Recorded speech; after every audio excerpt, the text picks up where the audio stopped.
पूरग्रस्त शेतकऱ्यांसाठी मोठा निर्णय होण्याची शक्यता आहे। मंत्रिमंडळ बैठकीमध्ये शेतकऱ्यांसाठी निर्णय होऊ शकतो। उपमुख्यमंत्री अजित पवार यांनी असे संकेत दिले। विविध विभागांची मदत घेणार असल्याचं अजित पवार यांनी म्हटलंय। सध्या मराठवाडा आणि विदर्भ इकडे अतिवृष्टीमुळे शेतीचं मोठ्या प्रमाणात नुकसान झालंय। दरम्यान पूरग्रस्त शेतकऱ्यांसाठी मोठा निर्णय होण्याची शक्यता आहे। मंत्रिमंडळ बैठकीमध्ये शेतकऱ्यांसाठी निर्णय होऊ शकतो। उपमुख्यमंत्री अजित पवार यांनी याचे संकेत दिले। विविध विभागांची मदत घेतली जाईल असं अजित पवार यांनी म्हटलंय।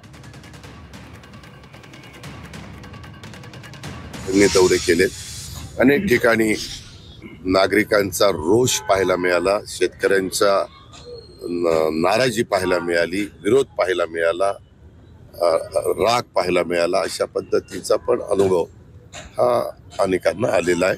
अर्थात साहजिकच माणसाचं ज्यावेळेस सगळा घरदारच उद्ध्वस्त होतं, सगळी शेतीवाडी उद्ध्वस्त होती, सगळी जमीन खरडून जाती, त्यावेळेस ह्या गोष्टी मनुष्य स्वभावामुळे त्यांच्या मनामध्ये येतात।